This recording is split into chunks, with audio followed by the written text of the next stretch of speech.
someone who's just got a lot more than he can possibly do. So I think there is some reset to happen in all this to let the world become sustainable. The catch in this is that the moment you start resetting this, actually the economy actually starts shrinking. Because the economy cannot grow at the rate at which it grows and have consumption grow. So then what happens? There is a cost of that. So the only way is that you need a philosopher to really figure out how we're going to reset the world which has got a better equilibrium. One of the reasons I feel, and I'm saying a slightly controversial point, that we measure success in very monetary terms. We measure success in very financial terms, in very terms of achievement that says, okay, whether your name was published in the newspaper, whether you're famous, etc. But we don't look at the happiness as a very important index. And I happened to study the model of the gross national happiness of Bhutan. I came back pretty impressed. And I thought that, there is some way, it's not easy to measure, but clearly is a more defining and more important attribute of human existence. We want to be happy. Even if you can have less and be happy, it's more important than having more and unhappy. And how do we find that equation? I think the world can be happier with less than by a continuous change to the more. As a businessman, I'll be pillared for saying this because we're driven on this adrenaline of growth and development, etc., etc.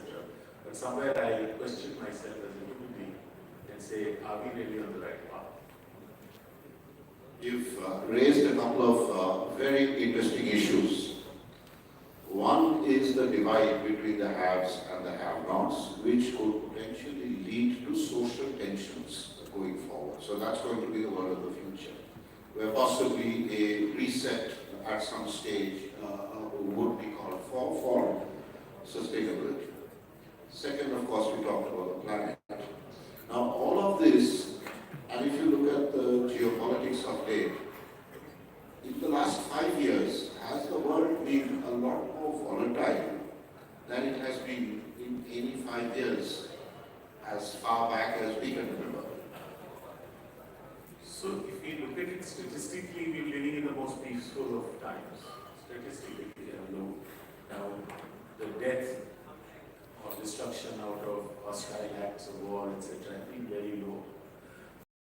Palpable tension beneath the surface has been probably very high. Now, it hasn't manifested in a cataclysmic Holocaust-like or an explosion of an atom bomb-like event. But that possibility is there, is very hopefully and God willing it won't happen, and that's what we can pray for. But we have definitely caused many geopolitical stresses, tensions, fault lines, which are bothersome. Which one is going to give way and create one huge ripple? And these ripples are not going to be small anymore. We know the capability of mass destruction that lies strewn across the world. And if there is a fault line that gets exasperated or exaggerated, it can cause immense harm. Some sectorial aims or some individuals or some people, but in a larger context, where do we draw the line? What is enough? When is it enough to say enough is enough? This is a really unique question. It's not easy answers, I think, and certainly I don't have the answers. If I had them, I'd probably be playing a more important role than I do presently. But I don't have the answers, but I definitely am worried about this, and I definitely think about it. So, therefore, the world is going to be a lot more volatile. We've already seen disruption of supply chain as a result of all this. We've seen cataclysmic, climate issues come up, health issues come up, right?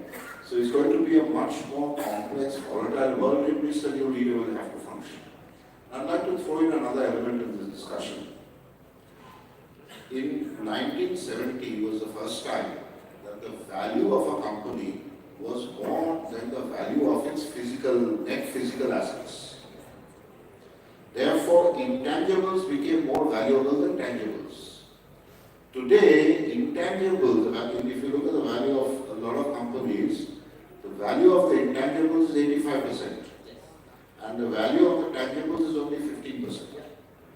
Now, intangibles are fundamentally created by people. So, from a capital-centric construct, the future will be more of a people-centric construct, because people are creative, people hold relationships, right? People have knowledge, right? So, more of a people-centric construct. So then the leader of the future would need to be a people leader, yes or no? Absolutely. I mean, as a leader, obviously, you end up playing lots of roles. You play the role of a strategy maker who visualizes the today's business, what is the future business, like the business part. You play the role of an operator when you go into micro details and make sure that the company functions the way it should function. And there can be many more facets of that role just to make sure the business is, running again tomorrow.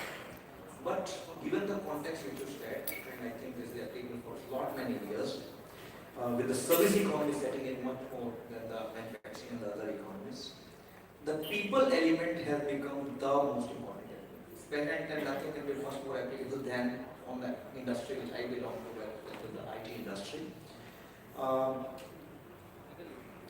And I think this topic is quite related what we were talking about. Today, whether we talk about the sentiments and emotions of the senior most executive in the company, or whether I see the youngest person, let's say a fresh graduate just joining me, the aspiration levels, the sense of finding a purpose besides just getting it, money is I think assured right even the entry level itself, is almost equal.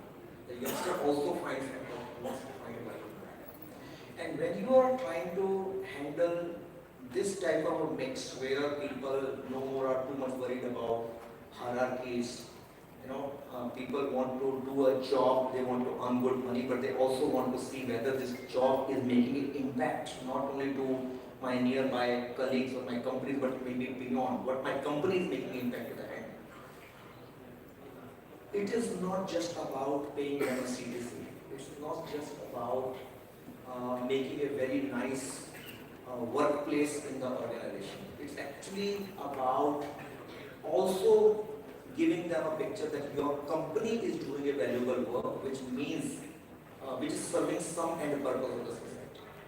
So instead of what we used to say, that instead of telling today's employees that what you need to do, how you should do, most of the time we want to tell them why we are doing what we are asking to do. The moment we give them the answer of why, it means they know that there is a much bigger purpose which possibly they were not knowing when the micro part of the work was given to them. The moment you connect them to it, what part, possibly they will say, yes, this is something, and then they start finding purpose in that. So that is one part.